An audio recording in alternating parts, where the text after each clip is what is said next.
This episode of Farmers Market Fresh is brought to you by Paul Janaw of Farm Bureau Insurance Company right here in St. Clair Shores. Call Paul for all your insurance needs.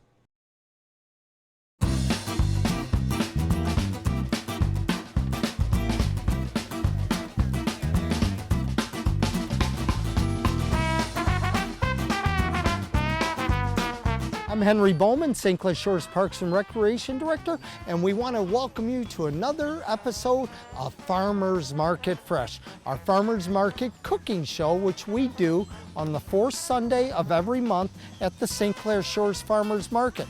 The show begins at noon. We're always looking for people to be in the audience, so come on down next month if you haven't checked it out. And even if you have, come on down and check it out. It's really great, cooking a lot of different things for you to check out. We've had Chef Bobby from Encore and Fox 2, and this month is Chef Sal Rubino from Gaudino's. So let's take it right to the chef and see what he's cooking. Welcome everyone to St. Clair Shores Farmers Market. I'd like to thank our sponsor, Paul Janaw from Farm Bureau Insurance Company. Thank you, Paul. If you're here in the park, thank you very much for sponsoring us today. My name is Sal Rubino. This is my wife, Sandy. Hi, this everybody. is Nonna Santina. That's what we call her. She's the real Spiedini lady here. But I'm the mouth. So let me tell you a little bit about Gaudino's. Gaudino's was Sandy's father's meat market. It was an Italian meat market. It started in Detroit. It was on Mack and Drexel. 1947, he opened up the market, and then her father joined his father-in-law into the market, and it grew from there. We're very well known for our Italian sausage. My father-in-law started that. In 1970, they moved out of Detroit and built the building that we're in right now on Harper and 11 Mile, across that big fruit market over there. I'm not mentioning any names. Then Sandy and I got married in 1979, and I joined Gaudino's, joined my father-in-law in the business.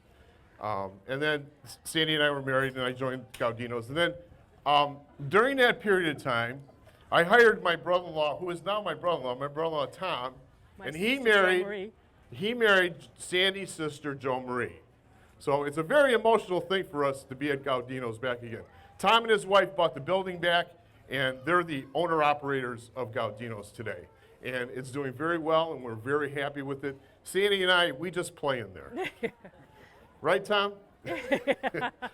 So today what we're going to do for you is we're going to make Nonna Santina's Spiedini. This is an old family recipe. Now our chef that we have at Gaudino's is actually, he's from St. Clair Shores, but he trained in Rome.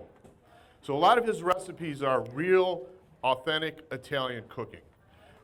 But what we have here is our Sicilian style cooking.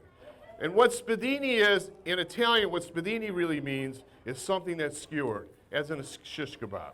So there's a restaurant in Canada called the Cook Shop. If you go there, everything he serves is Spiedini. He serves lamb chops, he serves shrimp, steak, anything. He puts skewers in it, and that's the way he serves his dishes.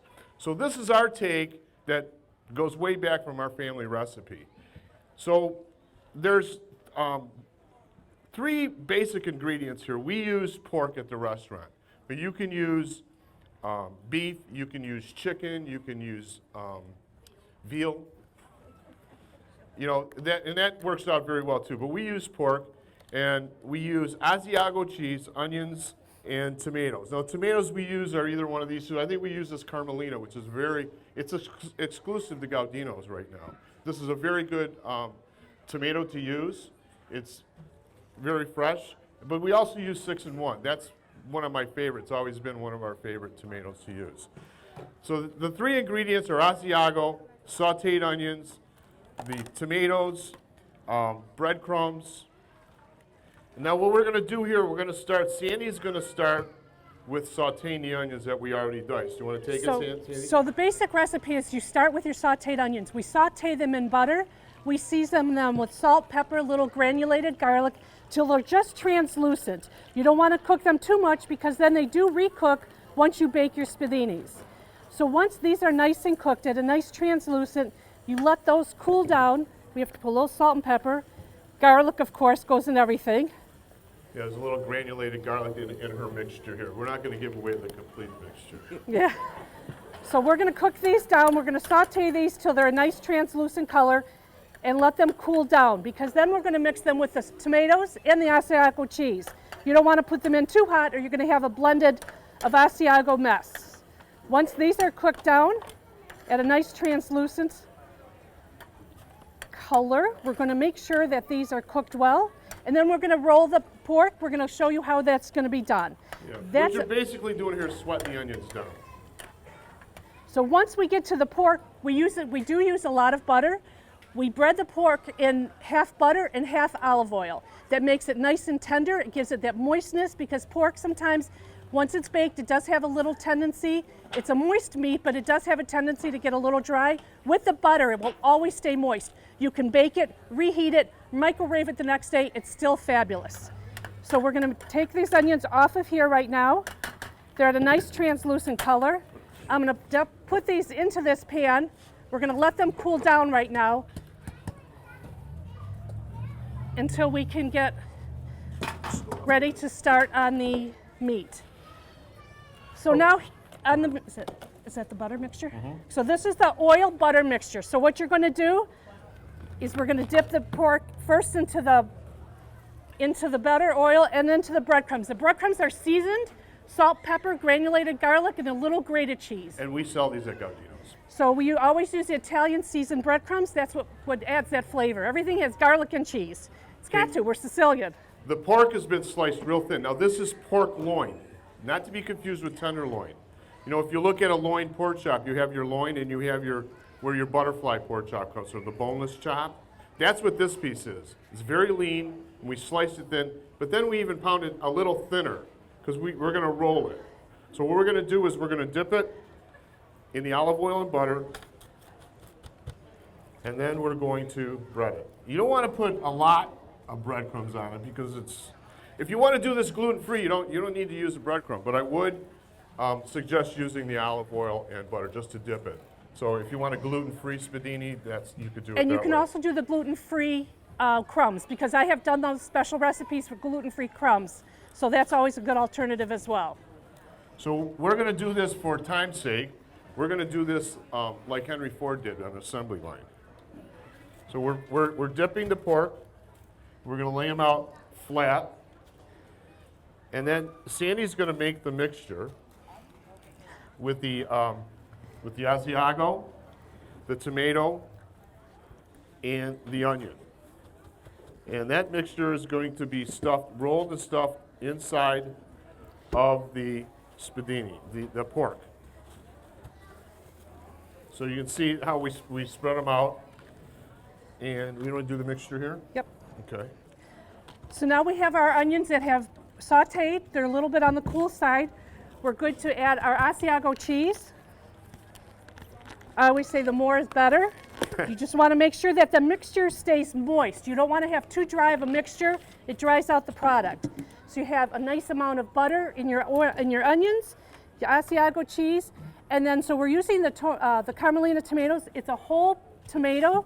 I kind of use a lot of the meat of the tomato versus the juice, because that nice pulp tomato adds what gives it that flavor and that texture is what you need. So once we have those tomatoes in, we're going to mix that into a nice blend. You want to make sure that that stays moist, that mixture stays moist. And then that gets a nice dollop, probably about, maybe I'd say, depending on the size of the pork, anywhere between a nice healthy teaspoon or tablespoon size. And then that's going to go right in the center of your pork. You're going to add that into it. Here, move this way. There we go. Switch. So we're going to add the nice mixture.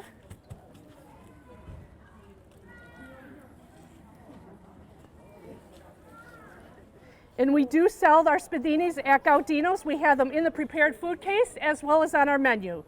Yeah, you can come in. They're par cooked in our food case, and you can take them home, microwave it, throw them in the oven, and it's a meal right there. Serve it with a side of gnocchi or a side of pasta, or just this with a salad. It's a nice meal. They're very tasty. So, I need that flat tray. so we're going to roll these. So what you want to do is you want to bring the sides in so that when it's baked, that cheese mixture, when it melts, does not come out of the ends of the pork. So you fold your ends in, and you're just going to give it kind of like a soft roll. You don't want anything too tight, otherwise it breaks apart. And then you put the fold side on the bottom of the pan, because once it bakes, then that's what adheres to the meat, and it tightens it up. Yeah, you're rolling it almost like egg roll style or burrito style, that kind of thing. There's a Seinfeld episode where they used to roll the magic pan, the wraps too tight, and they were squishing all over the place. So we don't want it too tight. But yeah, like I said, this makes a very nice meal. You impress your friends. You do something like this, huh? They can't believe it, and it's easy. It's really not that hard to do. It's just the prep work. The ingredients. There's not a lot of ingredients. And you could do the prep ahead of time. If you were having a dinner party and you want to make this, you could bread the meat the day before, cook your onions, make the mixture, keep everything in the refrigerator. That mixture stays 3 to 5 days without any issues whatsoever. Yeah, if you wanted to, you could basically make them the day before and put them in the oven, and then just pull them out when your company comes over, throw them in the oven. They're going to think you're a gourmet chef, you know what I mean? And then you look at them and say, forget about it. There we go.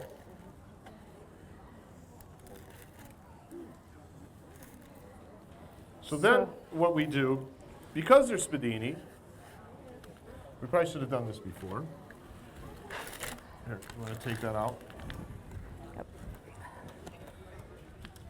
For a little extra flavor, we put bay leaf in between. It gives it a little kick. But what we're going to do, basically what you see here on our dish, we're going to skewer them. Now you can throw these on the grill too if you want. You don't have to bake them. Right now I'm baking some right now. But you can put them right on the grill like this, or you can bake them. So this is, because we call them spiedini, so we put 3, at the restaurant we put 3 on a skewer. Just like this. We should have done this before. I should have. We got an extra one. I counted wrong. I got an extra one. There we go.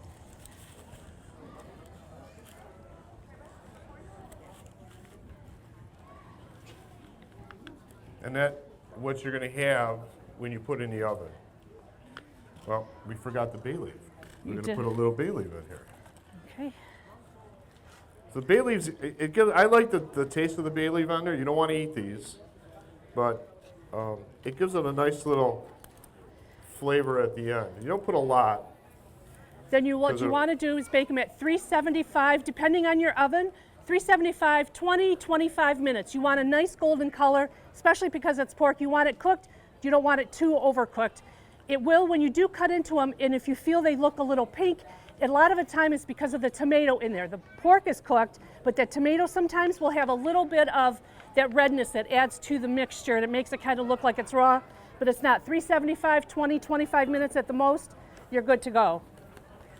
So what we have assembled is all the spiedinis with the bay leaf, and we also have some ready. Well, we have some still cooking here, so you know what, the hot box is in there. I forgot the hot box. Okay. All right, I'm gonna get these out. I'm gonna show you the finished product, and then we'll go from there. Okay. Take it. Any questions right now? Everybody got a game plan going? We're gonna go home and cook spiedinis? Nice and easy. I've done this with fish. I've done the same filling. I've done it with whitefish. Roll the whitefish up, it's excellent. You can do it with chicken. You can do it with tenderloin, sirloin tip loins. So really, anything, this mixture will be good on anything you use. I've also done it on focaccia. I've gotten a piece of bread dough, panned it out into a pan, and add this mixture onto bread dough, and it's like a focaccia. It's got the onions, the tomatoes, the cheese. It's wonderful. Add a little breadcrumbs on the top of it, and it's delicious. It's like a gourmet meal. Very simple, very easy. I like to cook Italian. You know, we're Sicilian. Everything I do is Italian, but everything I do is easy, fast and easy. I work full time. Sal works full time, so you don't have time to come home and cook a big meal, but you want still that authenticity. You want those flavors to stay within your family, my kids, my grandkids. So it's a tradition. I always say keep it simple. Sometimes you cook and you put so many things into your dish that it just comes out, doesn't taste right because there's so many different flavors involved. You want certain flavors. Like this dish here, I like the flavor of the Asiago. That Asiago takes over with the tomato and the onion. It gives it a good taste to it. So I have some already cooked up that we're going to be passing out as samples. Does anybody have any questions about anything right now? Thank you. No questions. I guess oh, there you go. Why is that such a range of flavor, like textures and flavor in certain? I think it's because it's. I buy this. Yeah, I think it's regions and the different pastas that they use. You know, like we use right now we use a mezza rigatoni for our porcellino dish, which is very good. This porcellino dish is rigatoni. It's a mezza rigatoni, and it's a pomodoro sauce. And we feature our Italian sausage in a lot of the dishes. So we crumble the Italian sausage, saute it with tomatoes, and we use that mezza rigatoni. I think it's basically because a bucatini, a little heavier, is more northern. St. Joseph's Day, we use a bucatini, a thicker pasta that we use for our pasta San Giuseppe. I think it just depends on the region where you're from and the kind of. Well, certain rigatonis are even different. Yeah, well, the textures are. I think it has to do a lot with water and flour, the type of flour they use. You know, the water in Italy is a little different. Yes.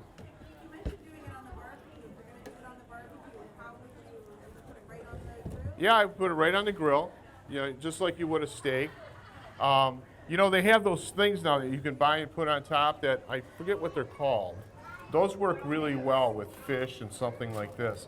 So you don't have that cheese dripping through. And that works really well. Also, those, when my father used to call it a tiglia, it's the wire where you open it up and you put you do a fish with that. And that works good with this too. I use that a lot at home for different things. So this, now the magic we have, where's the, right here, the towel? behind you. There we go. So we started some cooking earlier. We already have some cooked up.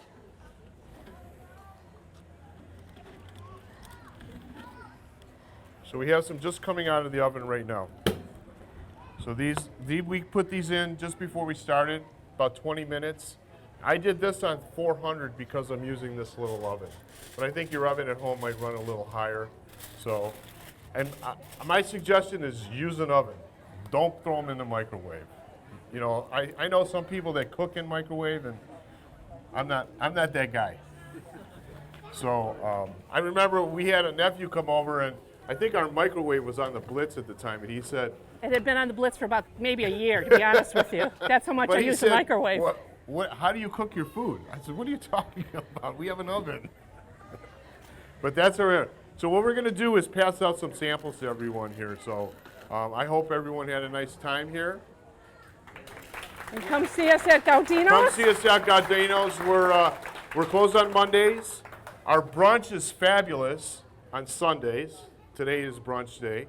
And we're open 11 to 8 Tuesday and Wednesday, and then till 10 Thursday, Friday, and Saturday, and then till 8 o'clock on Sunday. Come on in and see us. The food is wonderful. A lot of atmosphere, family atmosphere. I had somebody say to me that he felt like he walked out of St. Clair Shores into Chicago or New York when he walked into the restaurant. I mean, that's how nice it is. So come on and see us. Joe Marie and Tom did a fabulous job keeping my grandfather, I'm going to get emotional, my grandfather's tradition, my dad's tradition, and we're so thrilled. Yeah. Thank So you. a lot of history. Thank you very much for joining us here. So come up and enjoy. We're going to cut some up right now for you. Thank you so much, Chef Sal. What a great show. What a great recipe.